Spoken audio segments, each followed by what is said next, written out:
Diddle-in-din. I was trying to do my own little intro there. I was just thinking about an intro music. I genuinely thought I could just sing a little jingle. Not sing, but just like, I started to do the diddle-diddle-diddle-diddle-diddle.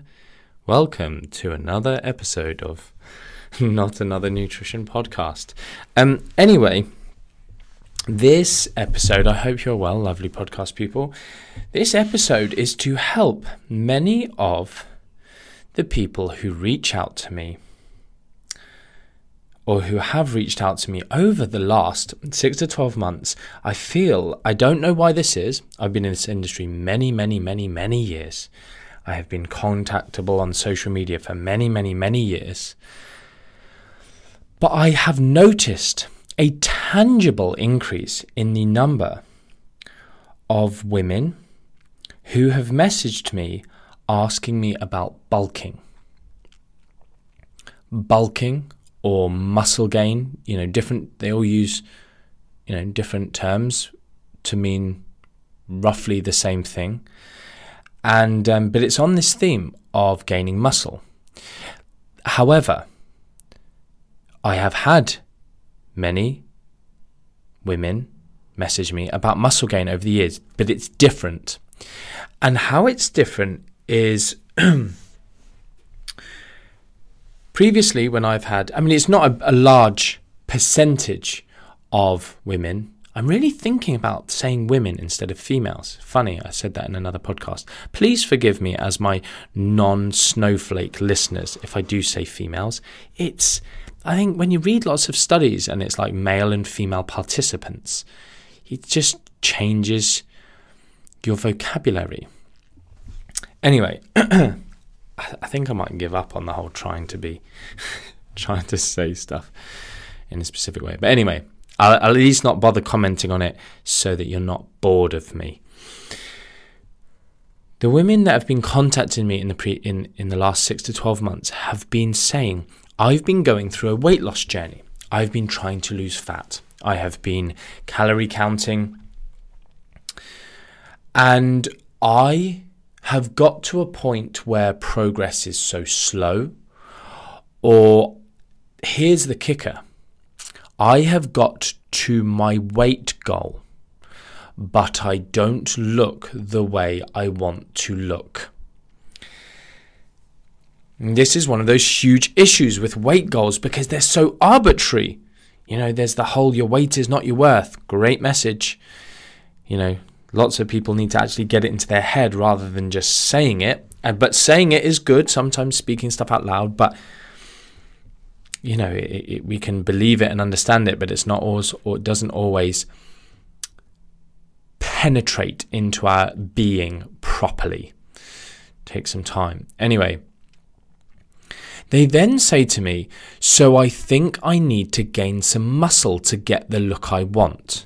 Now, these are all their own opinions, and they are the masters of their own destiny, and they get to choose what they want to do and not do. But this podcast is to give you some nutritional science, and it's the same thing that I've been telling males, men, lads, for a long time now. And it's to do with a calorie surplus. It's to do with bulking.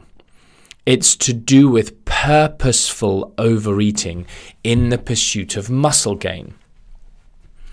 And I guess it goes a bit against the status quo, even the status quo of maybe some of the evidence-based industry who I, fully respect. And I'm not at odds with them.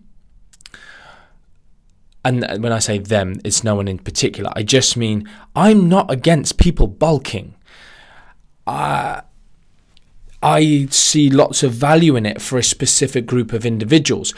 And those individuals are the die-hard trainers who want to gain the maximum amount of muscle possible and maybe want to step on stage. But I'm going to add another caveat. Don't know if caveat's the right word. I'm going to add another. I'm going to preface. No, Man, I'm going to add another variable to the equation. And that variable is people who have a really good relationship with food and great control of their body composition pursuits. Guys who can get shredded and six packs and striated glutes, or not even necessarily striated glutes, just can get as lean as they want with, yes, a lot of effort, but without damaging their life completely. And without it becoming a complete obsessive pursuit where failure becomes a high chance of failure becomes a real reality. And what I'm getting at here is lots of these women have been messaging me saying, I haven't got to where I want to get, and I can't really get any leaner because everything is just becoming a real struggle, and weight loss is stalled to a minimum, or whatever. Or maybe they have been losing weight. There is a continuum of these women and their different goals and their different levels of progress, etc. But the common question I'm getting is, how much of a calorie surplus shall I go in for my bulk, for my muscle gain phase? So, and I read 500 calories here. So-and-so said 300 calories. So-and-so said 250 calories. I saw you say in a comment something about 50 calories. That was about me. And I actually didn't think about this, but doing the maths of these scenarios, doing the maths of what is a realistic amount of muscle gain. Lots of people, you'll get people going, can you gain muscle in a calorie deficit? No, you can't. You can't build a house without bricks, or or something to words to those effects. It's not true. We know categorically you can. If you want to use your analogy, science has shown you can build a house without bricks. If you don't think you can, you need to go back to builder's school. It's a bit like, oh no, we used plyboard instead, or whatever. I mean, I'm going too far with this analogy. It's ridiculous, isn't it? But what I'm saying is we know you can. I'm not saying it's optimal. I'm not saying you should. We know you can. So stop using analogies that make it sound like it's impossible, because it's not. Your analogy doesn't work. So there's a few things. So I've got this quote. I haven't posted it anywhere, but I often say it in MNU settings, case studies, residentials, etc. But it's essentially that fat loss is an energy-dependent process. To achieve fat loss, you really need to worry about energy and energy in, energy out, etc. The flux of energy in and out of your system. Whereas muscle gain is a signaling dependent process. It doesn't depend. You can eat 10,000 excess calories and lose fat. It's dependent on a deficit of energy coming out of your fat cells. There needs to be a deficit of fat going in to out of your fat cells. That's unequivocal. I would love to see someone try to explain how that isn't the case. I'm sure there's someone out there, a flat earther maybe, who thinks that they could. There is one guy out there who, someone told me he used to be very intelligent, but he started saying that actually you don't need calories or something. It's all about, he started talking about energy rays from the sun, and I don't know if he mentions photosynthesis, or it's more like harnessing light energy, and actually that's what does stuff to our cells. I don't know. He's a madman. Anyway, but I think he's quite like, he's in circles that discusses this stuff, and it's like, man, why is anyone even just block and ignore. He just needs out, doesn't he? Amazing that these people sometimes get platforms to speak. Anyway, so muscle gain, signaling dependent process. So we know it can occur without an excess of calories. You can build muscle without an excess of calories. And essentially what will happen is if you are in a deficit, you will lose body fat, but your body can use some of the energy that it requires to gain muscle from the massive amount of fat that you have stored in your body. And there's going to be different scenarios of, if you have lots of fat, you can probably gain muscle more easily in a deficit. We know about different situations of coming back from injury, newbie trainers, people using performance-enhancing drugs. I said injury, didn't I? Newbie trainers coming out from a period of off training. Yeah. So, like, again, muscle memory, an amazing thing. Anyway,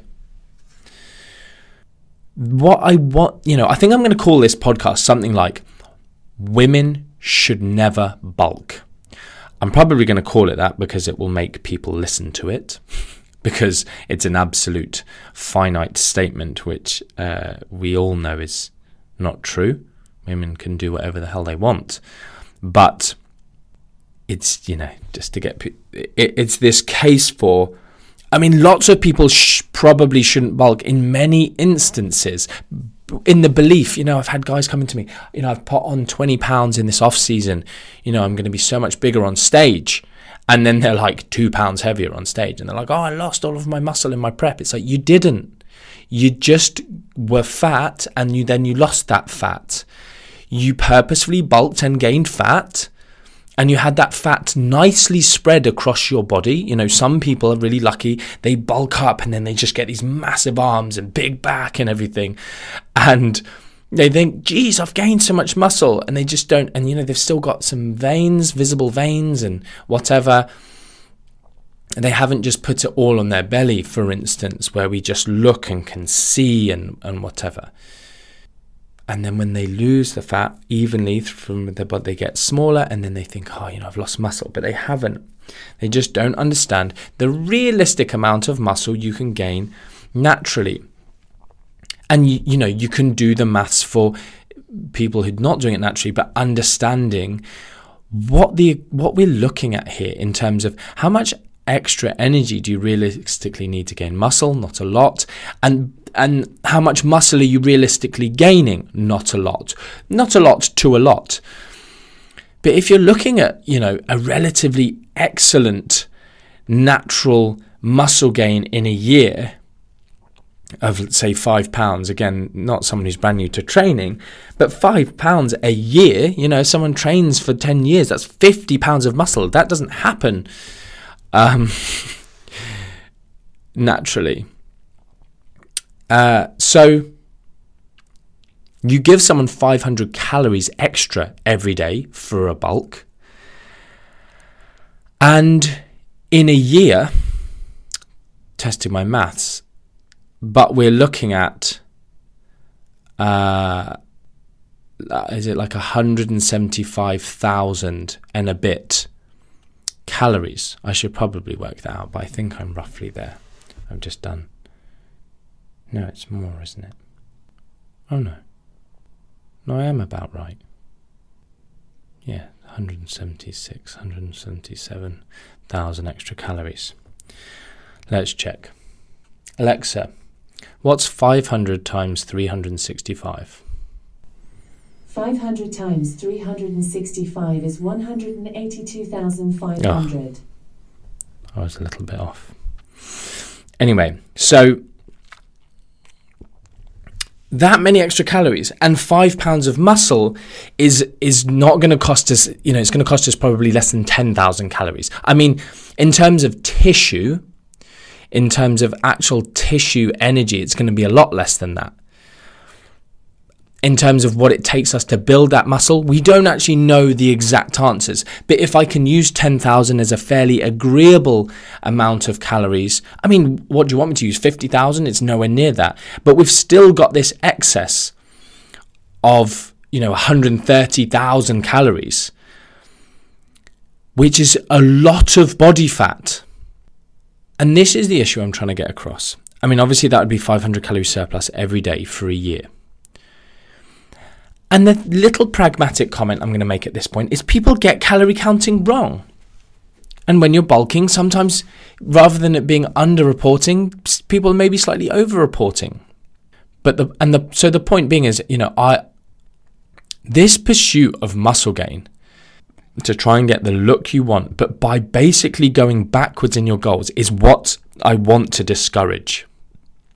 I'm all for building in as many calories as you can to gain muscle whilst roughly maintaining your weight. It's the concept of reverse dieting, I guess. And I've been asked so many times to do a podcast on reverse dieting, but people don't tend to send me specific questions. I was thinking of doing a post to say, write all of the things you've heard about reverse dieting that you maybe think are too good to be true. Write what are all the things that you think are myths. Tell me the things that you've heard about reverse dieting that you want to know if they're correct. What are your questions relating to reverse dieting? And then I'll do a podcast. Because just going out there and talking about a topic that is, again, not one that researchers in the real world really care about too much, or not a great deal of researchers, and therefore not a lot of funding is allocated that way, it leaves us with, people making interpretations and giving opinions on things. And so I need to know what you guys are hearing to be able to answer your questions and give my interpretation, or tell you where stuff is being completely made up, where it may be being said as fact. So back to this concept of bulking. I'm all for pushing your calories up from wherever you've been dieting. You may have dropped some metabolic rate through being in a deficit. We know that you go on a diet break, go back to maintenance calories, and 24-hour energy expenditure, total daily energy expenditure goes up. Great. We know that we can get some increase in thyroid output and some leptin increases, and maybe testosterone goes up a little bit. Great. And then we can maybe build some calories in and our energy expenditure goes up. And this is the little bit of physiology and nutritional science I want to teach you today.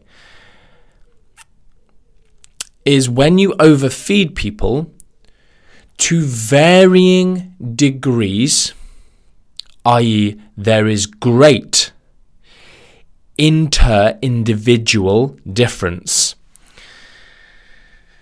in the outcome of overfeeding people. When you overfeed people to varying degrees, their metabolism increases. And their metabolism increases not through their basal metabolism, but through something that lots of you will have heard of, which is like non-exercise activity thermogenesis, NEAT. And some of you will have heard about my differences in these creating something that I would like more people to use, which is like NEAT and then NENAT. So NEAT, non-exercise activity thermogenesis, being walking, steps, not planned exercise. But then it's difficult. Well, I planned this walk, so does that make it NEAT, or is this actually exercise? And people start overly mentally masturbating about the concept. But this is the problem, is walking around the shopping mall with heavy shopping bags all day for 6 hours. Sounds like strongman training to me, but it's classed as NEAT. It's a really huge proportion of energy expenditure. Versus what we also call NEAT, which is fidgeting, tapping your toes, playing with your hair, hand gestures, fiddling with your hands, postural control, movement in your face, etc. That also comes under this banner of NEAT, where I've tried to differentiate them. So I use this term NENAT, which is non-exercise, so not jogging or yogging, but non-activity, so not walking, not shopping bags. So non-exercise, non-activity thermogenesis. So it is the subconscious movement. Now, there will obviously be a bit of a Venn diagram of where things cross over, but at least would help us explain a little bit more about areas that we can try and control, how much they contribute to our upregulation or downregulation of energy expenditure. And lots of what happens when we increase energy intake, we purposefully overfeed, is we increase, NEAT, and lots of it being subconscious movement. Our bodies become more wasteful. We know that we have lots of energy, and that's great. But people are different. And it seems that there are two things which lots and lots of you are not going to like. Thing one: if you are female, the small amount of evidence we have in this area seems to show that you will not upregulate metabolism, you will not expend as much energy, and you will gain more weight than a male counterpart if you are female. It's not a good thing. Unfortunately, evolutionary biology would give us some insights into why that might be the case. Part two: the older you are, potentially the less you will upregulate metabolism in response to overfeeding. And there's really limited data in this area. The overfeeding data does fascinate me. It's something I've read for a long, long time. There's certain studies on these tribal rituals, which is essentially like a coming of age thing, and it's like you overeat. I think it's the Wooloo tribe. I haven't read it for many, many years.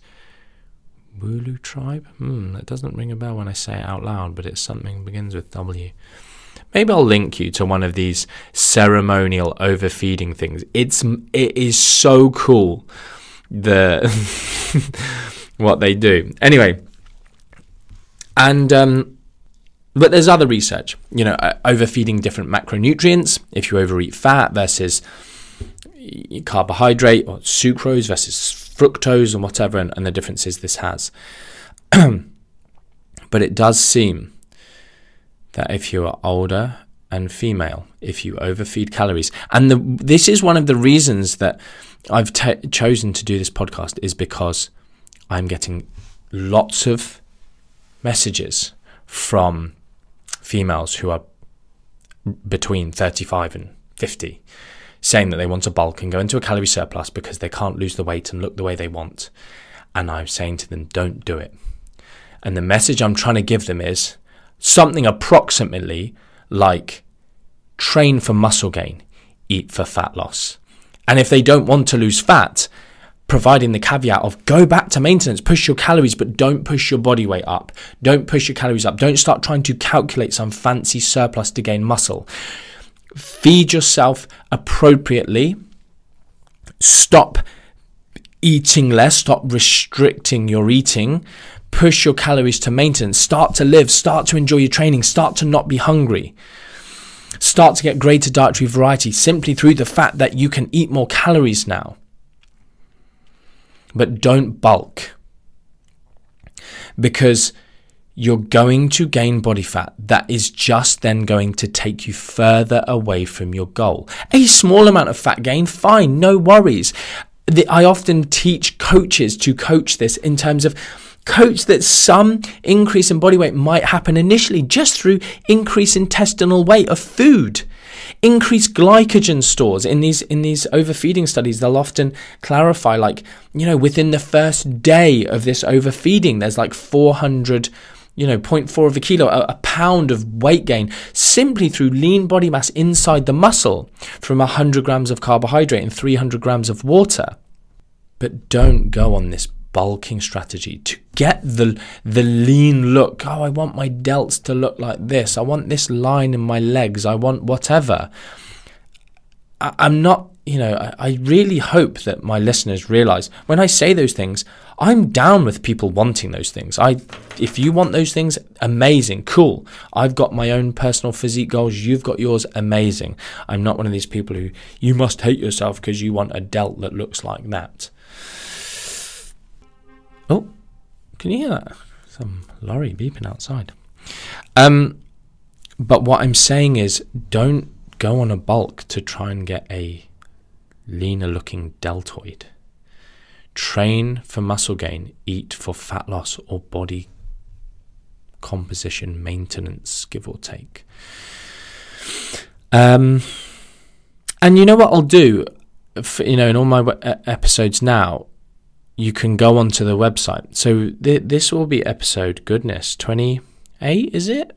You'll have to look on the podcast title that you're listening to. But if you go to martin-mcdonald.com/EP28, so that's EP for episode, EP28, it will take you to the show notes page of this, where you'll have all the time points of it.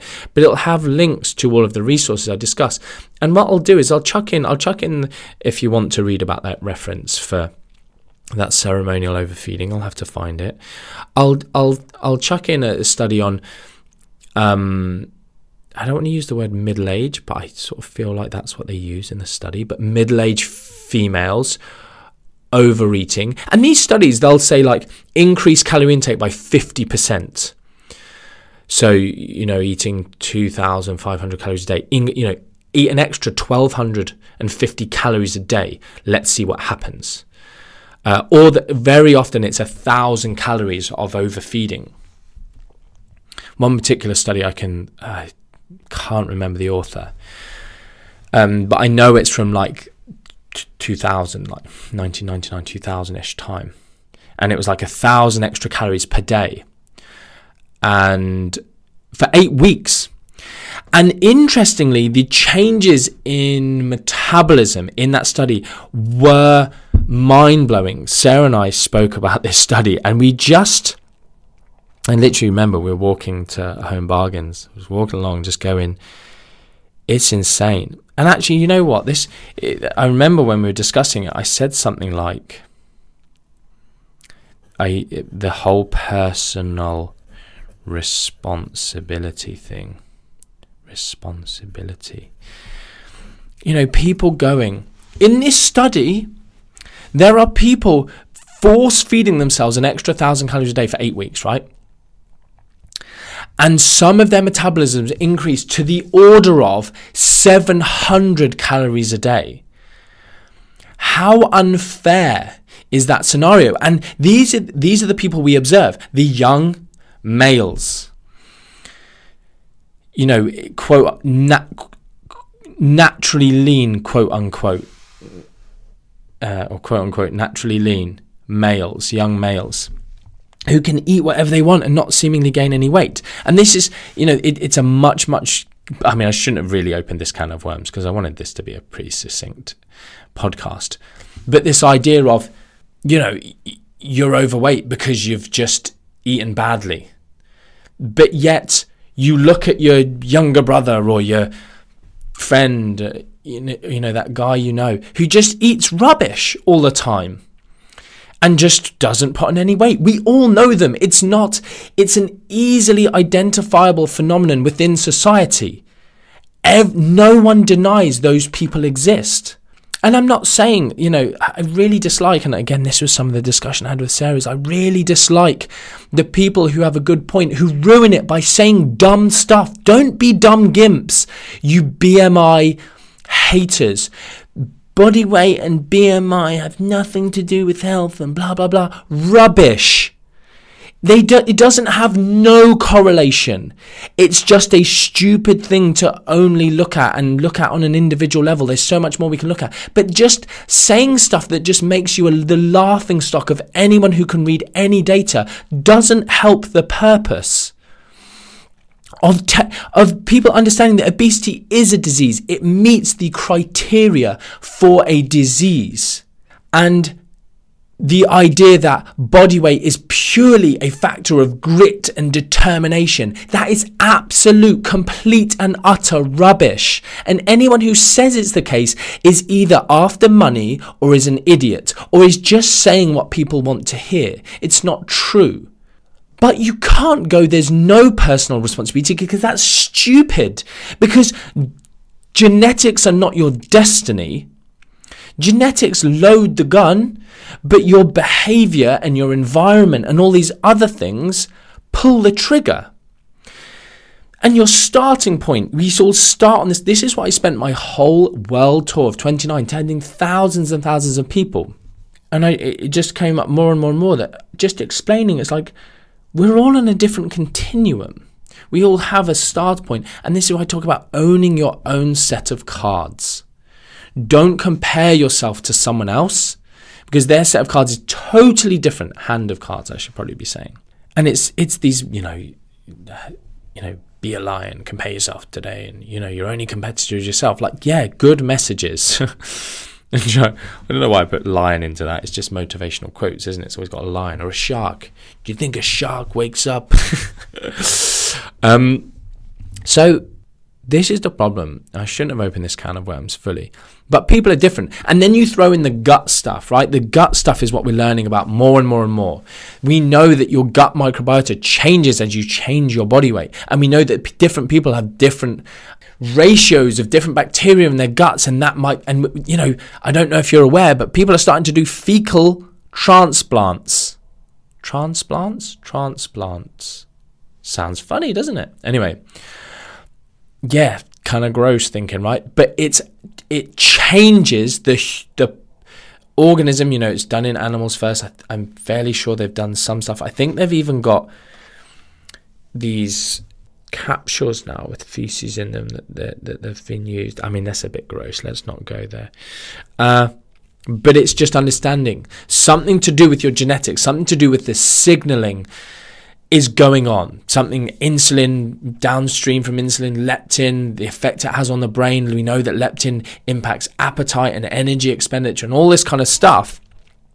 But overfeeding affects different people differently. So if you both don't give a crap and you both overeat 500 calories or 1,000 calories, your body subconsciously makes you do different things to a different person. Now, everyone here overeating 1,000 calories gained weight, but hugely varying degrees, so that their phenotype, what they look like to someone on the street, looks very different. And someone is going to get stigmatized for the way they look and someone isn't, yet they're doing the exact same thing. But don't say there's no personal responsibility and it's absolute rubbish and blah, blah, blah, because you can't get rid of personal responsibility. Everyone has to take some responsibility for themselves. But there are also different reasons that people end up overeating, and some of it is not just due to laziness, but some of it is. So stop saying that it's just, you can't say that. Some of it is due to that, and some people know it themselves, and then they go, do you know what, I want to start being my best self. There's a Stoic quote or something. When are you going to ask the best of yourself? So it is in there. Anyway, God, this has gone way off topic. What a pain. What a pain. This could have been a second podcast. My point of this whole podcast is I'll link you to a couple of overfeeding studies. If you're female and you're middle-aged, sorry for the term. If it offends anyone, I don't know if it's an offensive term. Who knows? When's middle-age? When are you going to die? Could be tomorrow. Who knows? Then you don't have as much leeway with overeating. So don't do it. Eat around maintenance. Train well, enjoy your training, gain some muscle. And then you might want to consider, because you might get some reset of metabolism, you might improve your relationship with food, etc. You might feel great, fantastic, I'm going to go into another fat loss phase. Oh, look, I'm getting more towards where I wanted to be, and actually, look, maybe I've gained a little bit of muscle on my delts or my glutes or wherever you were wanting it. But don't bulk. And males, don't do crazy bulks either, unless you really are understanding of what that's going to do. If you're a newbie to this, don't worry about adding weight every single week.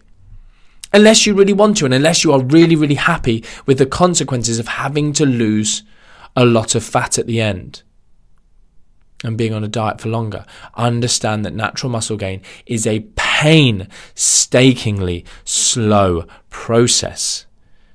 And therefore it can add some fun to it, just getting big and strong and jacked and filling out t-shirts and finding t-shirts that are tight on your arms and your chest and not your belly or your lower back like me. But anyway, I just want people to be informed so they can make their own choices. And I feel like lots of people who are doing kind of lots of online programs, fat loss programs and they're struggling and they don't really know what's next and they haven't got the look they want when they get to the weight they are, or their fat loss has gone so slow that they get told. And again, it's sort of, some personal trainers or coaches are like, oh yeah, you probably just really need to focus on muscle gain now, because they know that this person is really struggling, they can't go any further. And yeah, maybe that's a good message. But when they start telling them you need to go in on a bulk or go in a calorie surplus, it's maybe not the case. It's you need to stop dieting maybe, and maybe adapt your training from something that you were doing a little bit more fat loss focused, a little bit more, maybe you were just training for muscle gain and you just need to support the muscle gain with appropriate nutrition now. Have a long diet break, have a bit of a reset period, maybe do some sort of thing that looks like something that could be called reverse dieting. Right, I'm going to stop there. I'll also add the research to martin-mcdonald.com/EP28, if this is episode 28, which I think it is going to be, EP28, of another study on younger individuals.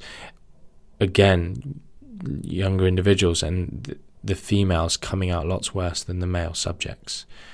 I say worse, I just mean not as lucky with regards to, speeding up metabolism with extra energy intake. Cool. I hope that's been enjoyable. I hope you've learned a few things. I hope you enjoyed the little rant in the middle there. Got a little bit riled up, didn't I? I will try and record some more stuff on that. As ever, I hope you're well. I hope you're enjoying my podcast. 28-ish episodes in. Trying to maintain some consistency for you. At some point, I'm going to